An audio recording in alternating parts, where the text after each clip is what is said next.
semaine. Et ce matin, Charlotte, vous nous parlez d'un des plus grands classiques de la littérature suisse, Mars de Fritz Zorn, réédité dans une nouvelle traduction en 2023 chez Gallimard, préfacé par Philippe Lonson. Mars est le récit d'un homme qui meurt du cancer, advenu selon lui sur le terreau d'une éducation bourgeoise délétère et sclérosante.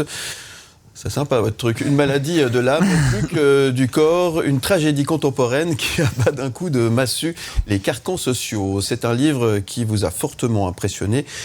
Dites-nous pourquoi il faut absolument lire ce livre d'une tristesse infinie, Charlotte. Oui, alors déjà, c'est pas mon truc, c'est votre truc. C'est un grand classique de la littérature suisse. Ouais. Oui, c'est un chef-d'œuvre, véritablement. Une autofiction parfaite, c'est l'exploration au scalpel de la vie de l'auteur, celle d'une éducation zurichoise excluant toute manifestation de vie et qui, selon lui, a mené au désastre, c'est-à-dire sa mort. Alors, je vais vous lire la première phrase, qui est d'une puissance infinie. Ça commence comme ça. Je suis jeune, riche et cultivé, et je suis malheureux, névrosé et seul. Le ton est donné. La forme stylistique sera magnifiquement classique, tandis que le fond annonce une introspection sans concession. Alors Fritz Angst, c'est son vrai nom, Angoisse, il a choisi Zorn, la colère. Super nom lui. Pour écrire de son vrai nom, voilà. Oui. Est né au sein d'une famille millionnaire habitant la rive dorée du lac de Zurich. Mars est le récit unique de cet homme qui s'emploie à disséquer, non pas factuellement, mais de manière essentielle, son éducation dans un milieu bourgeois silencieux, secret, bien comme il faut. Une vie donc sans passion, sans aucune sensualité, où l'on ne dit jamais ce qu'on pense, où l'on ne pense jamais ce qu'on dit. Sans vie, sans excès, sans improvisation, où tout est rangé dans 2 cases. Ce qui est bien, alors par exemple la musique classique, la discrétion, et ce qui est mal, le jazz, l'expression des sentiments, l'intimité, le corps, le sexe, évidemment. Dans cette demeure, rien ne saurait venir perturber, transformer, déformer, faire éclore à la vie ses habitants. L'auteur a 30 ans lorsqu'il entame ce récit en chevalier, alors qu'il apprend sa maladie, une métaphore tragique et paradoxale de la vie qui survient dans un corps inerte. Mars est la dénonciation du coupable de ce cancer, sa famille. Mars est le dieu de la colère aussi et la forme de cette humeur. Une boule dans le cou dont il dit qu'elle est le réceptacle de ses larmes ravalées. Bien au-delà du règlement de compte familial, c'est surtout le récit d'une révolte intime, la confession clairvoyante d'un solitaire qui le fait paradoxalement naître à la vie. Ceux qu'il condamne ne sont pas le véritable sujet.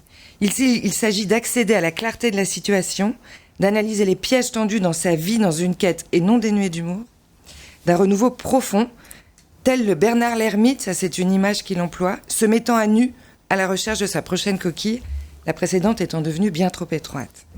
C'est un récit pince sans rire d'une intelligence foudroyante, d'un homme qui guérit en écrivant alors que la mort approche.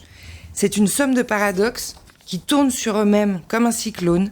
C'est une déclaration de guerre dans le bureau de la dépression et de la maladie. C'est le récit d'une mort annoncée dans une explosion de vie. Lisez l'exploit, nous enjoint Philippe Lançon dans la préface de cette édition. Philippe Lançon est un des journalistes qui a été grièvement blessé dans le bureau de Charlie Hebdo. Mars est le livre fondateur de tant de lecteurs depuis 1976, date de la première publication posthume en Suisse. Cette nouvelle traduction qui date de 2023 permet de faire ressortir des bibliothèques cet éternel monument littéraire qui n'est surtout pas un travail de résilience, de paix ou de consolation, mais un dévoilement brutal et violent d'un homme qui s'insurge totalement. Jamais un récit de mort n'aura été si vivant, et c'est peut-être cela qui nous bouleverse, ce cri déchirant qui nous appelle à vivre. Merci Charlotte, ça sort chez Gallimard. C'est sorti en 1976, nouvelle traduction. Réédité, Oui, pour une nouvelle traduction déjà l'année dernière. Ouais, mais c'est pas le bouquin à prendre en vacances à la plage. Oui, non. Moi, j'ai rencontré énormément de gens français, suisses, qui sont plutôt nés dans les années 60-70, qui l'ont tous lu avant la vingtaine, et qui m'ont tous dit c'est le livre fondateur, c'est le livre qui m'a marqué. Ouais, d'un point de vue littéraire, stylistique, c'est extraordinaire. Voilà, il a écrit ce livre, il est mort. C'est dommage. Merci, un grand auteur. Charlotte. Rassurez-vous, on va se marrer un peu après. Alors, oui, je peux vous faire déjà le petit teasing pour remettre de l'ambiance. À partir de la semaine prochaine, on va aller sur les lectures d'été. On en parle tout à l'heure, si vous voulez bien, Charlotte. La littérature, on lit un peu, Franiel, on a le temps de lire non, en ce moment, on n'a pas du tout le temps de lire. Non, non, je suis plus média. Oui, réseau, télé, effectivement. Après, ce genre de livre, c'est vrai qu'avec les temps qui courent, ça me donne pas trop envie. Le temps de M, les impôts, non. Je passe mon tour, mais sinon, oui, ça m'arrive de lire, mais en ce moment, pas le temps, non, effectivement. D'accord. Et pour vous, Samuel? Et moi, j'aime bien lire, oui. C'est vrai vous connaissez ce bouquin? Non. Mais il faut encore que je prenne le temps de me remettre dans la lecture. Quelles sont les lectures plus développement personnel, des choses comme ça, plus que histoire, je préfère regarder la télé.